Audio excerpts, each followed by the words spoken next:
Alright, so what's up guys? I'm making this video to help out a lot of the S2000 guys that want to put a JDM Navi bezel with the double din inside their S2000, right? So this is a left-hand drive with the right-hand drive bezel. And there is some downsides. So obviously when I'm driving, I'm pretty sure that you can see from right here that the indash itself is actually facing more on the passenger side, right? So that it's not really annoying, especially since I sit pretty far back and I could see from right here, right?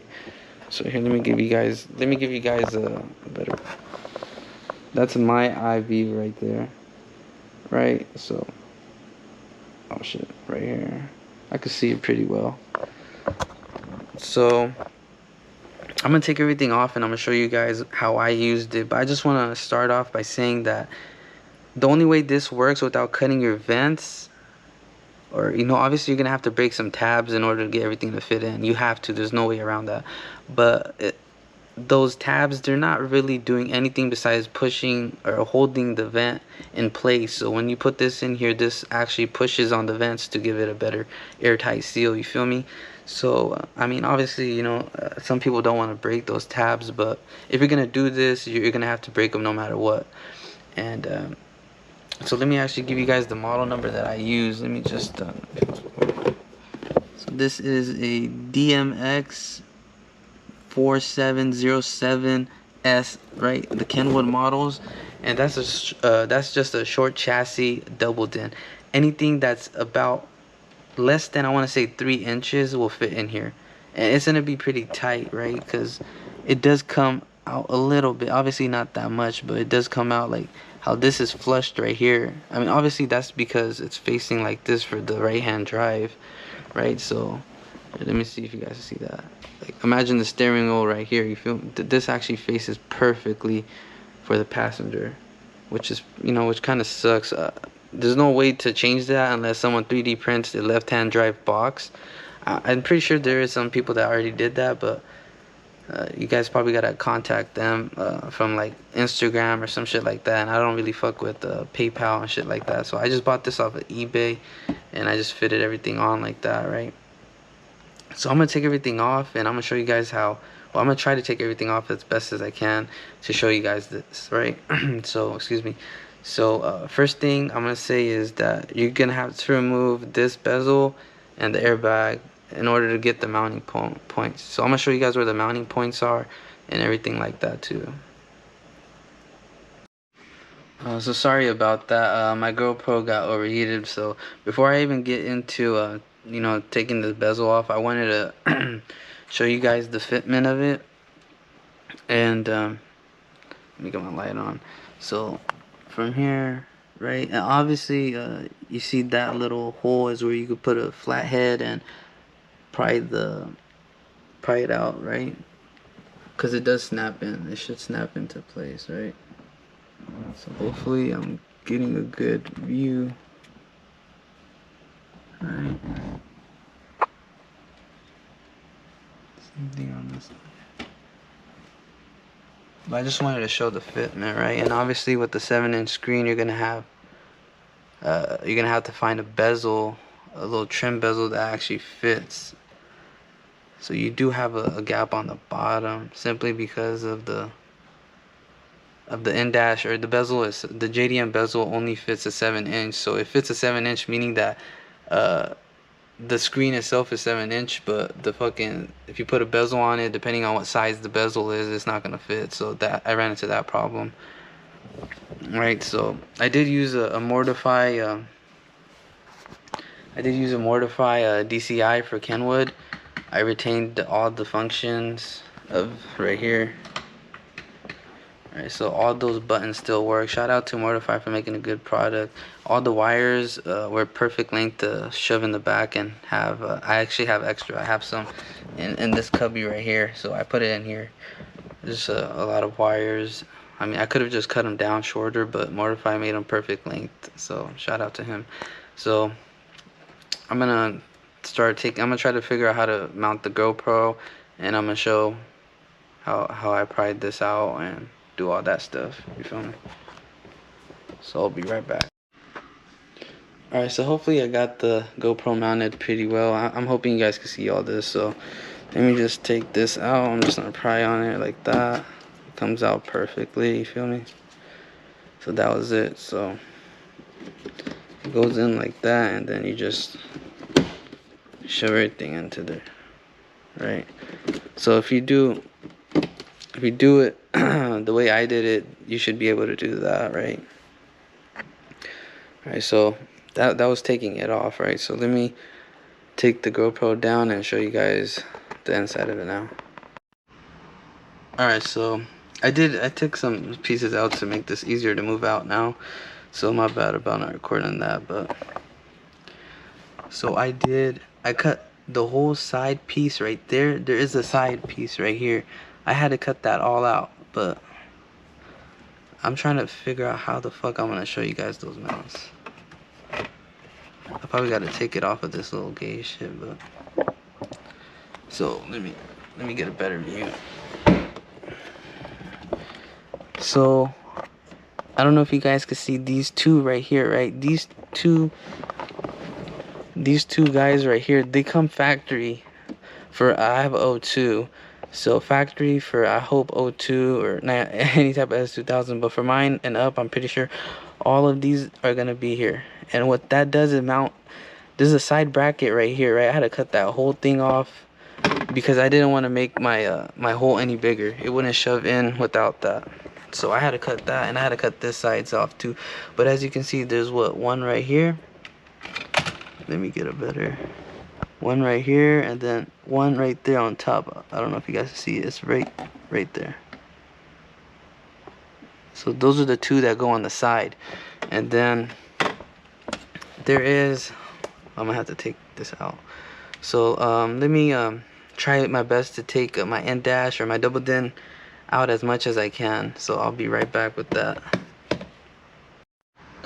Alright, so I got it out as best as I could. So as you can see, this is the short chassis. So you guys can see how short, like how small this indash or this double din really is. Like, it's hella small, right? And it fits perfectly in here. So you have to cut all this stuff out like this, right? And I want to show, before showing those top pieces, crap, man, I can't put this shit anywhere. There's not enough lighting too, but hopefully you guys can see. So right there, just underneath from right here, hopefully you guys can see. I'm gonna try to pop my finger out from that side. So I don't know if you guys can see my finger. Come on, my bad, bro. So I hope you guys see my finger. So all the wires from down here, I have my hand pretty far in there, but all those wires could easily fit through from right there. Alright, and I had to make some of these holes. So that's my reverse camera wire and my accessory wire, right? Accessory is the one that connects to the DCI, and then my CarPlay and the radio bullshit, right? So that's all of them. And then from right here, ooh, this is gonna be hard to show, but I hope you guys can see this guy right here, right? That's actually the dash. That's a piece on the dash that connects to the top of the mouse. Hopefully you guys can see that there's three. There's one right here, and the only way to access this is to open up the airbag in order to get this one. And then there's one right here. I hope you guys can see that. That's not a part of the bezel. That's actually on the indash. So when you cut this, you gotta make sure you cut underneath that and not on that, right? And then let me get this one right here too. Where's my camera? My bad about the video, but I'm just trying my best to get it. This one right here. I'll try to post up another video that shows it better, because I did replace this with the AP2 bezel. So I did record beforehand to show you guys those. I'll post that video into here, right? And then my cuts, as you can see, and this was all done with the box cutter. So I want to show you guys the downside about using a box cutter. So I don't know if you guys can see all those little like fucked up parts right there. This side right here, look, it looks perfectly flush. My bad. Try to get this right. It looks perfectly flush right here, and then right here you got some like fucked up shit going on. Then you got another fucked up shit going on. It just goes all over like that. And that's the downside about using a box cutter, right? So when you cut these, you want to make sure that just this, you just want to cut about on this side, on the right side of these, right? If you cut too much, the bezel itself might show this hole, so you got to be hella careful. So see how this right here, you want to make sure it was perfect like that. The same thing about this. I just cut enough to where just this hole right here shows. And obviously I kept taking stuff off and putting it back on, taking it off, putting it back on to make sure I got that perfect fitment. So yeah. But I did use everything with a box cutter, and then I got a little cut right there. But I will post a video about why the box cutter fucked me over on cuts and why I had to put this on to hide those cuts. Cause I mean, I'm pretty sure you guys can see right here, it goes hella up. So it's, yeah, right here, see? So that was one of the other reasons I fucked up on it, because of that. That's why I had to put, my bad, that's why I had to put that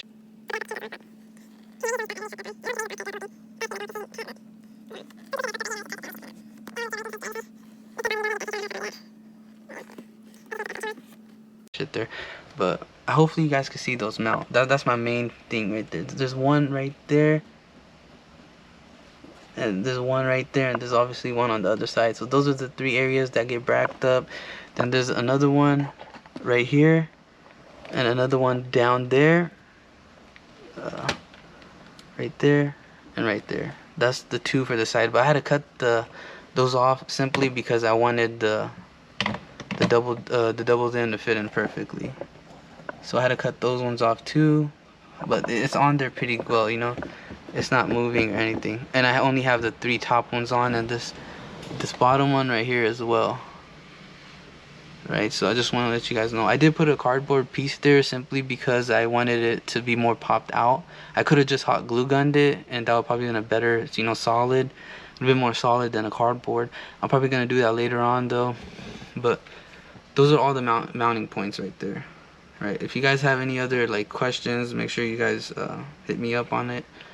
Alright, so I'm gonna put everything back together and show you guys how that looks. Alright, so this is with the bezel off. The nut goes right here. This guy right here.